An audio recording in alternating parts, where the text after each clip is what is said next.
Today, I'm going to summarize another book from Robert Kiyosaki called Increasing Your Financial IQ: Getting Richer by Getting Smarter.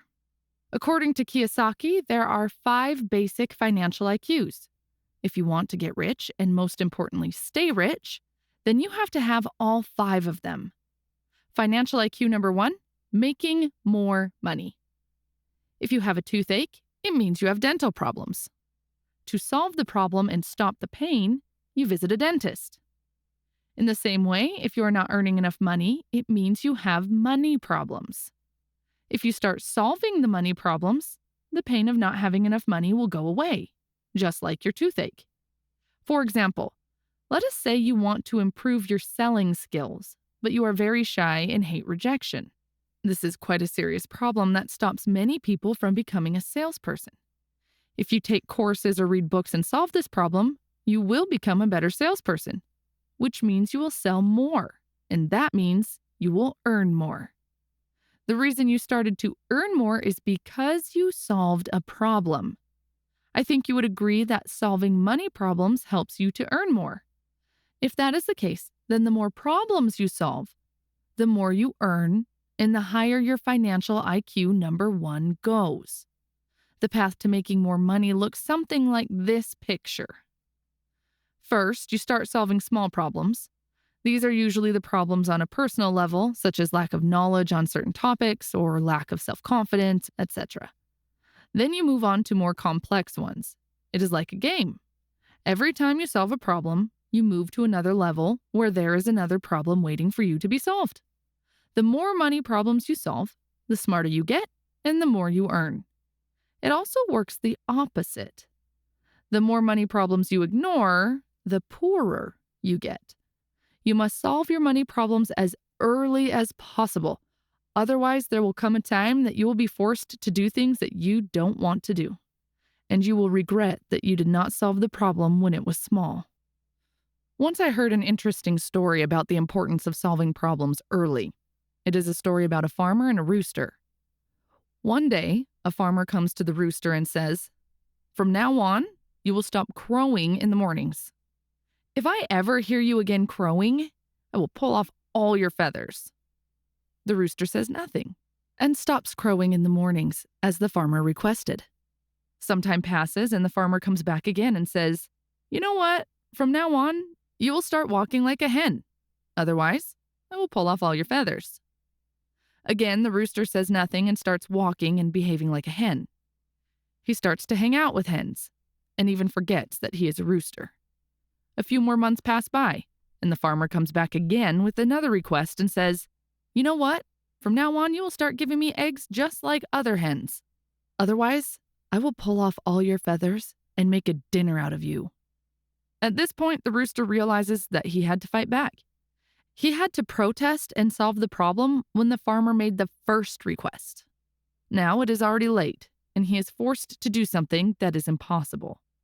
To you, it may sound like a dumb story, but every day, many people are forced to do things that they are not proud of. They work for people or companies that they hate, but they do it anyway, because they have to put food on the table and feed their families. Kiyosaki says that many people want more money, but they don't want to go through the process of solving problems. For example, to become a medical doctor, there is a rigorous process of education and training. Many people dream of becoming a doctor, but the process gets in their way. What many people do not realize is that it's the process that makes them rich, not the money. In order to grow wealthy, you must come to terms with the fact that problems will never go away. Each time you find a solution to a problem, a new one will pop up. The key is to realize that the process of solving those problems makes you rich.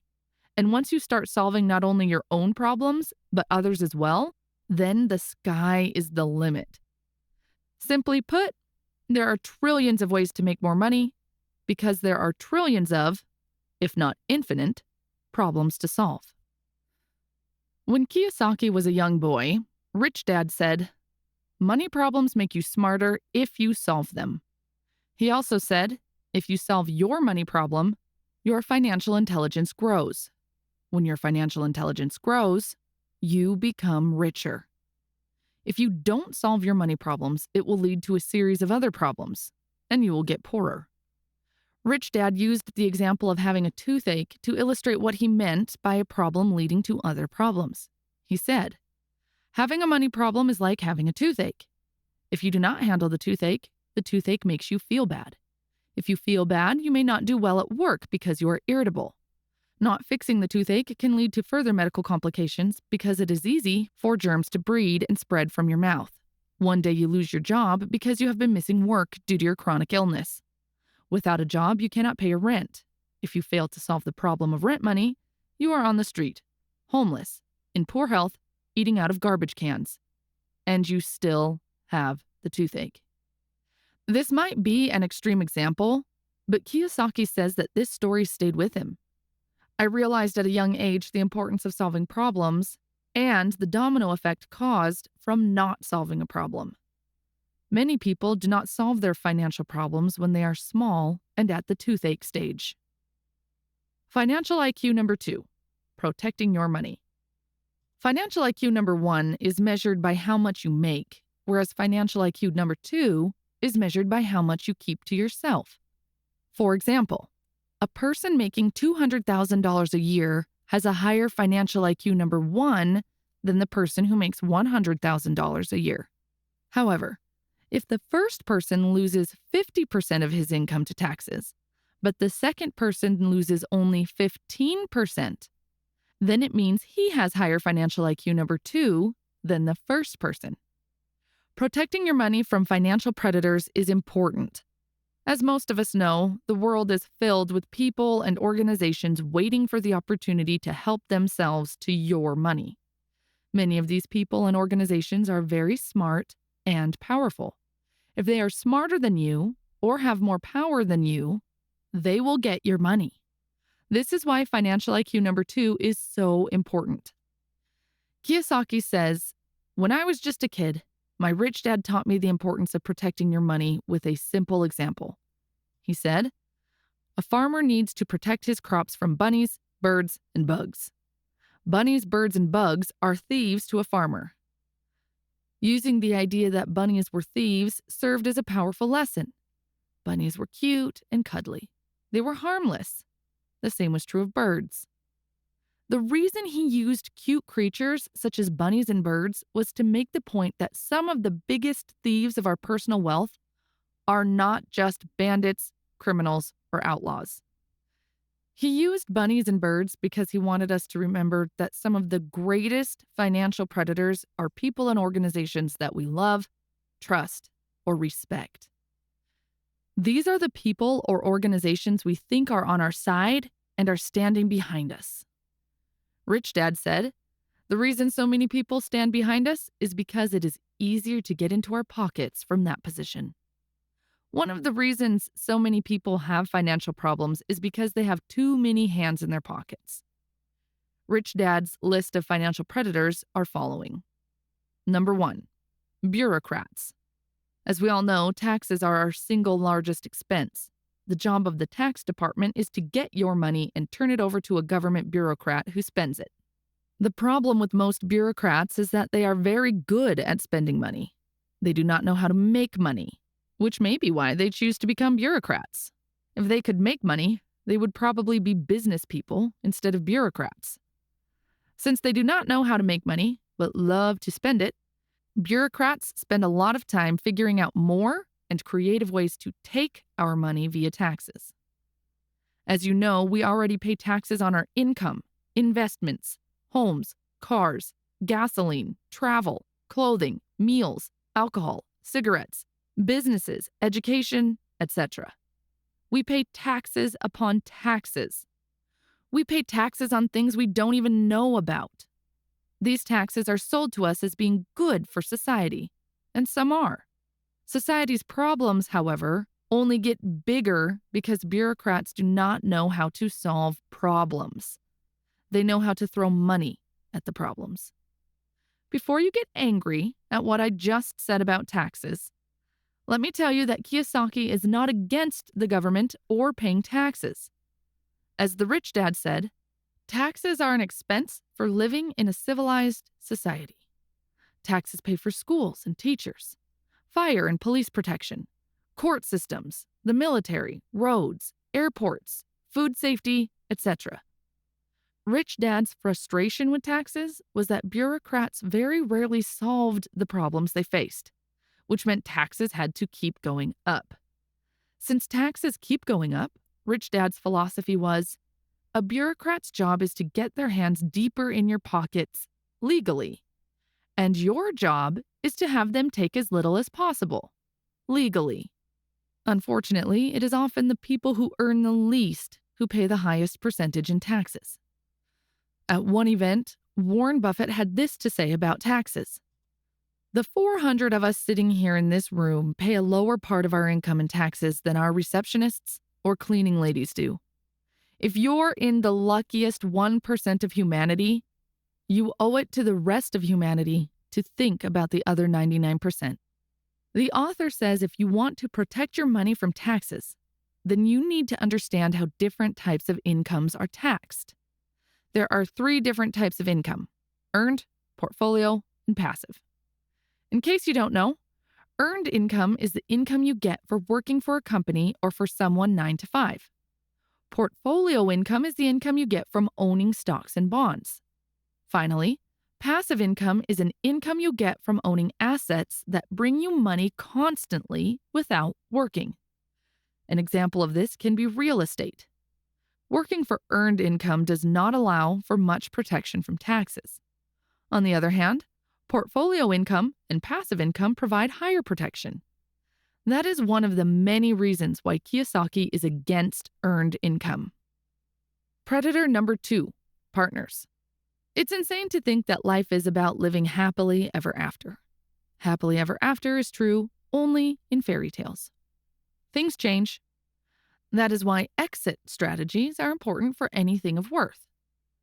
I know it may be uncomfortable to ask for a prenuptial agreement before you marry the man or woman of your dreams, but it's the financially intelligent thing to do, especially in this time when the divorce rate is 50%.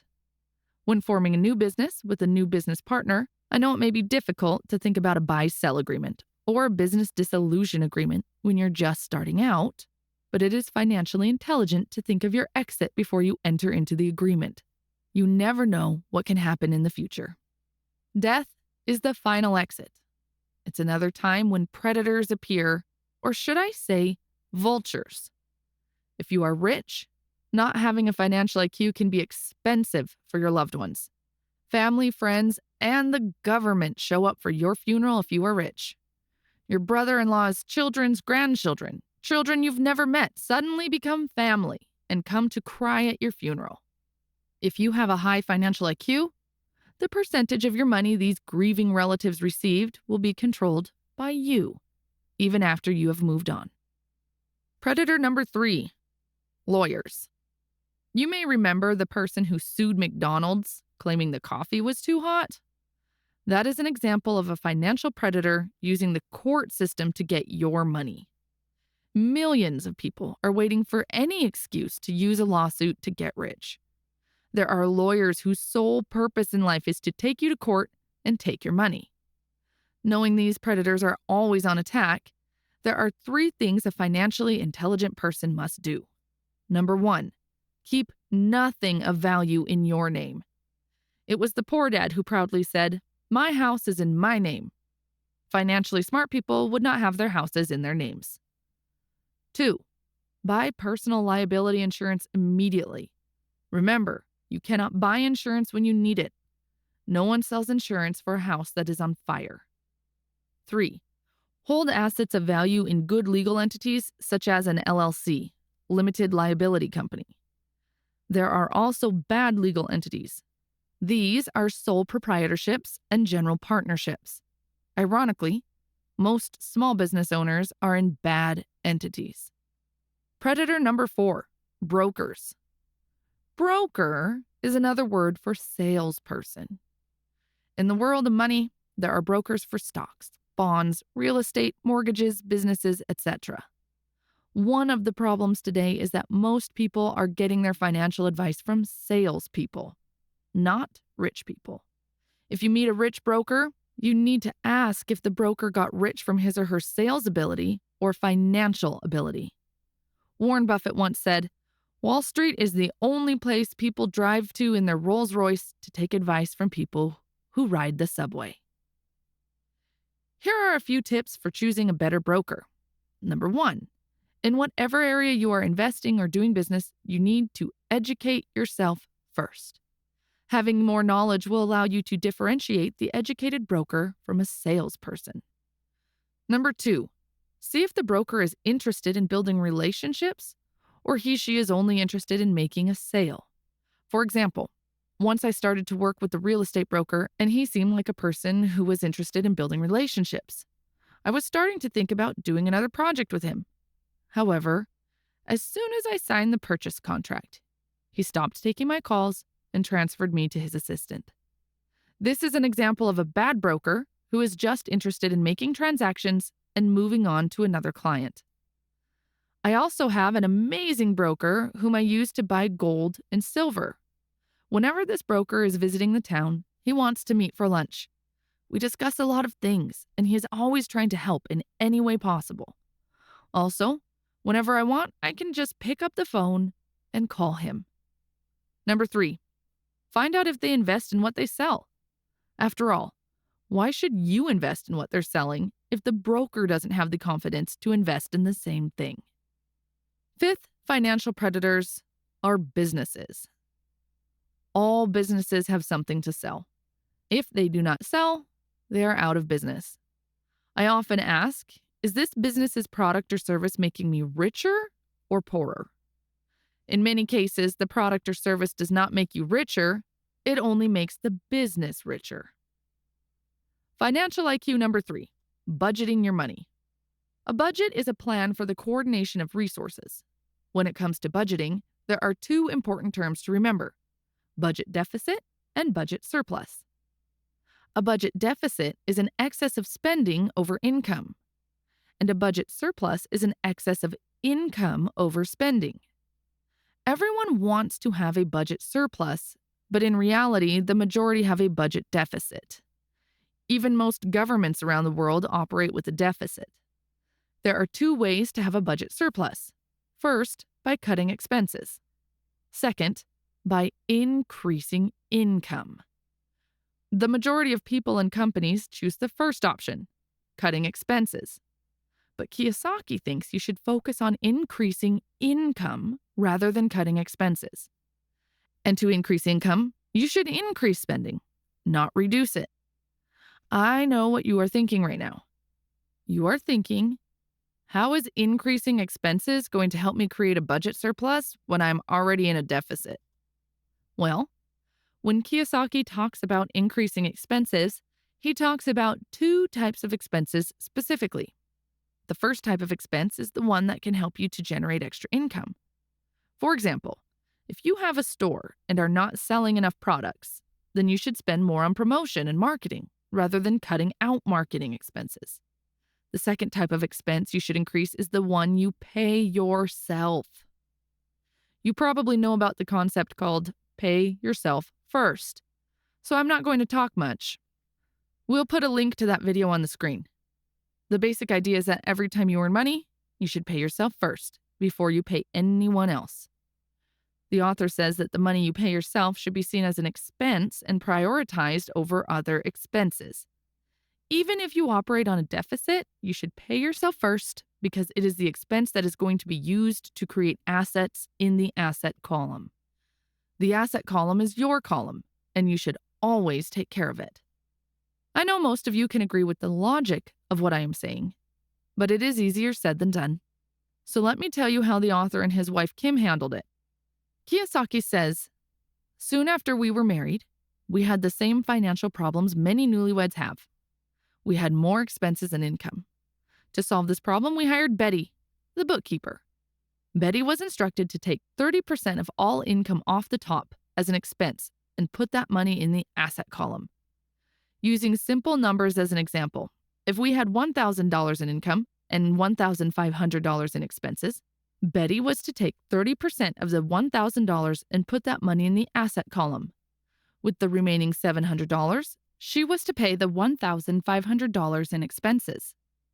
Betty nearly died. She thought we were nuts. She said, "You can't do that. You have bills to pay." She almost quit. You see, Betty was a great bookkeeper, but she budgeted like a poor person. She paid everyone else first and herself last. Since there was rarely anything left over, she paid herself nothing. Her creditors, the government, and bankers were all more important than Betty. Betty argued and fought. All of her training told her to pay everyone else first. The thought of not paying her bills or taxes made her weak in the knees. I finally got her to understand she was doing us a favor. She was helping us out. I explained to her that she was helping us solve a very big problem. The problem of not having enough money. And as you know, solving problems makes us smarter. When she understood she was actually creating income through expense, she was willing to go along with our plan to create a budget surplus. For every dollar of income, Betty would take 30 cents and put it in savings and investing. She knew that saving and investing were a necessary expense to create a surplus, our first and most important expense. With the 70 cents from every dollar left, she was to pay taxes, liabilities such as our mortgage and car payments, and then our bills such as electricity, water, food, clothing, etc. Needless to say, for a long time we came up short every month. Although we had paid ourselves first, we did not have enough money to pay others. There were some months Kim and I came up as much as $4,000 short. We could have paid the $4,000 from our assets, but that was our money. The asset column belonged to us. Instead of panic, Betty was instructed to sit down with us and let us know how short we were each month.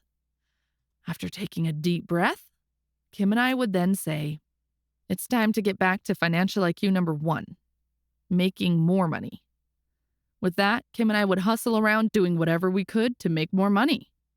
Kim, with her marketing background, often called businesses and offered to consult with them on their marketing plans. She also took modeling jobs and sold a line of clothes. I offered to teach investment or sales and marketing classes. For a few months, I trained sales teams at a local real estate company. I even made money by helping a family move and by clearing some land for another family. In other words, we swallowed our pride and did whatever it took to make the extra money. Somehow, we always made it. And somehow, Betty stuck with us and assisted us with our problem, solution, and process. Even though she worried more about us than we did. Unfortunately, Betty could help us, but was unwilling to help herself. Last we heard, she retired and moved in with her single daughter. They share expenses and do not have a budget surplus. Financial IQ number 4, leveraging your money.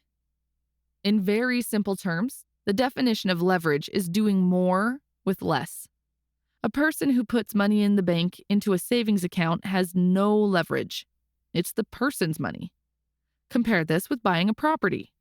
If banks require you to put down 20% for the purchase of a property, it means for every dollar you put in, the bank puts in $4.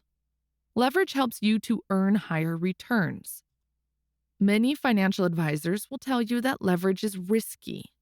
Kiyosaki thinks that is absolutely false. Leverage is risky only when people invest in assets that they have no control over. The key word here is control. If a person has control, leverage can be applied with very little risk. The reason most financial advisors say that higher returns mean higher risk is simply because they sell only investments that allow very little control. Since most financial planners put people into investments where they have no control, they should not use leverage. Using leverage to invest in something you do not control would be like buying a car without a steering wheel and then stomping on the gas pedal. The major flaw in paper assets, such as savings, stocks, bonds, mutual funds, and index funds, is the lack of control. And because you have no control, it is difficult and risky to apply leverage. Banks know this well, and that is why it is very difficult to get a bank to lend you money to invest in the stock market.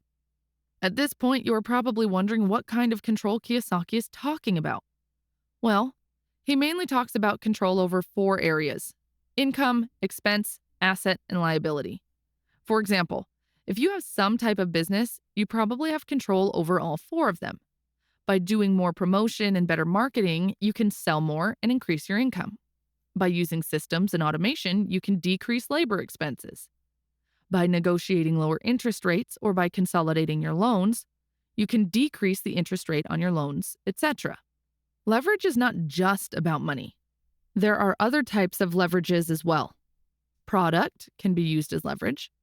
For example, if you are a doctor, it is hard for you to leverage your value if patients come only to see you. But if you invent a new cure or kind of medicine, then your medical intelligence can be leveraged via a product. Other people's knowledge is another example of leverage. For example, if you are bad at editing videos, you can hire someone who can complete the work in 1 hour instead of you spending 20 hours. Another example for leverage is using other people's time. If you run a business, there are probably a lot of tasks that are not that important but still need to be done. By outsourcing such tasks to others, you are using time as leverage. Successful people use this a lot to grow their business. Without other people's time, it would be almost impossible to achieve big success. Imagine Jeff Bezos always kept cooking his meal, cleaning his room, washing his dishes, and driving his car. If he did that, Amazon would not exist today, or it would still be selling books as a small online store. A final example to leverage can be your network. Knowing the right people or having access to the right people can be the essential factor in succeeding in something. For example, let's say you want to create a YouTube channel, but you have no idea how to create a successful YouTube channel.